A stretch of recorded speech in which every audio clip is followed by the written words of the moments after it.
ઓમ શાંતિ. 17 જાન્યુઆરી 2025 આજનું વરદાન છે અવ્યક્ત સ્વરૂપની સાધના દ્વારા પાવરફુલ વાયુમંડળ બનાવવાવાળા અવ્યક્ત ફરિશ્તા ભવો. વિસ્તાર છે વાયુમંડળને પાવરફુલ બનાવવાનું સાધન છે પોતાના અવ્યક્ત સ્વરૂપની સાધના. આનું વાતાવરણ અટેન્શન રહે, કારણ કે જે વાતની સાધના કરાય છે એ વાતનું ધ્યાન રહે છે.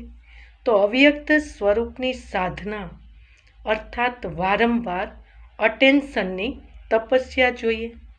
એટલા માટે અવ્યક્ત ફરિશ્તા ભવના વરદાનને સ્મૃતિમાં રાખી શક્તિશાળી વાયુમંડળ બનાવી તપસ્યા કરો, તો તમારી સામે જે પણ આવશે તે વ્યક્ત અને વ્યર્થ વાતોથી પરે થઈ જશે.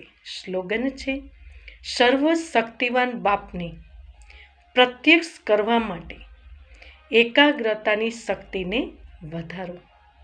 મનસા શક્તિ દ્વારા સકાશ આપવાની સેવા કરો. જેવી રીતે પોતાના સ્થૂળ કાર્યના પ્રોગ્રામને દિનચર્યા પ્રમાણે સેટ કરો છો, એવી રીતે પોતાની મનસા સમર્થ સ્થિતિનો પ્રોગ્રામ સેટ કરો. જેવી રીતે પોતાના મનને સમર્થ સંકલ્પોમાં બીજી રાખશો તો મનને અપસેટ થવાનો સમય જ નહીં મળે. મન સદા સેટ અર્થાત એકાગ્ર હશે તો સ્વતઃ સારા વાઇબ્રેશન ફેલાશે. એ જ સાચી સેવા છે.